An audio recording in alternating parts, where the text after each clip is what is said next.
Hi అండి, అందరికీ good morning. Welcome back to my channel. ఈరోజు మన వీడియోలో మన తెలంగాణ స్టైల్లో కమ్మనైన పప్పుచారు ఎలా తయారు చేయాలో సింపుల్ అండ్ ఈజీ ప్రాసెస్లో చూద్దాం.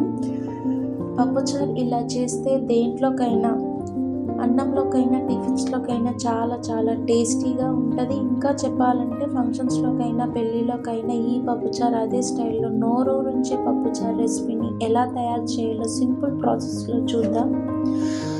ముందుగా అయితే వీడియోలోకి అయితే వెళ్ళిపోదాం. ఇప్పుడైతే 1 కప్పు కందిపప్పుని గిన్నెలోకి అయితే తీసుకొని శుభ్రంగా అయితే కడిగి పెట్టుకోవాలి. ఇలా కడగడం వల్ల పప్పు అనేది త్వరగా ఉడికిపోతుంది. దీన్ని అయితే ఒక 1/2 అవర్ అయితే నానబెట్టేసుకోవాలి. ఇప్పుడైతే ఒక గిన్నె తీసుకొని నిమ్మకాయ సైజ్ అంత చింతపండు అయితే తీసేసుకొని వాటర్ పోసుకొని అయితే నానబెట్టుకోవాలి. ఇప్పుడైతే పప్పులో మనం కూరగాయలన్నీ వేసేసుకుంటాం కదండి, అవన్నీ అయితే శుభ్రంగా అయితే కడిగి పెట్టుకోవాలి. కడిగిన తర్వాత ముక్కలుగా కోసుకొని ప్లేట్లోకి అయితే పక్కనైతే పెట్టేసుకోవాలి. ఇప్పుడైతే కుక్కర్ అయితే తీసేసుకొని మనం ఏదైతే నానబెట్టుకున్నామో కందిపప్పు దాంట్లోకి అయితే వేసేసుకోవాలి.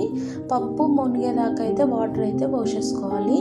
ఇందులో అయితే కొంచెం పసుపు, 1 టేబుల్ స్పూన్ అంత ఆయిల్ అయితే వేసేసుకోవాలి. ఆ తర్వాత మూత పెట్టేసుకొని స్టవ్ మీద అయితే పెట్టేసుకోవాలండి.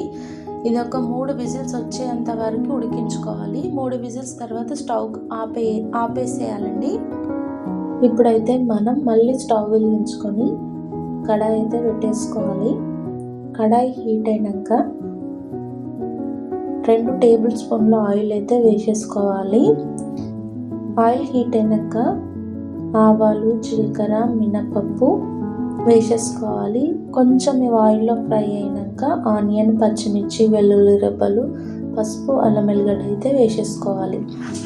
ఇది మంచిగా ఫ్రై అయినాక మనం అందులోకి టమాటా అయితే వేసేసుకోవాలి. ఒక 1 మినిట్ అయితే మూత పెట్టి కుక్ చేసుకున్నాక మళ్ళీ ఏవైతే కట్ చేసుకున్నామో వెజిటేబుల్స్ అందులోకి అయితే వేసేసుకోవాలి. మళ్ళీ ఒక 1 మినిట్ మూత పెట్టి అయితే కుక్ చేసుకోవాలి.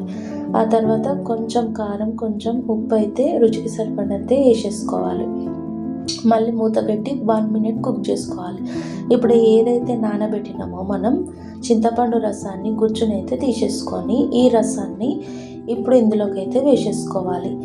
ఇవి మొత్తం ఈ రసంలో అయితే ఈ కూరగాయలన్నీ మొత్తం కుక్ అయిపోవాలి. ఈ లోపల అది మరుగుతున్నప్పుడు మనము పప్పు అయితే ఉడికిందో లేదో తీసేసుకోవాలి.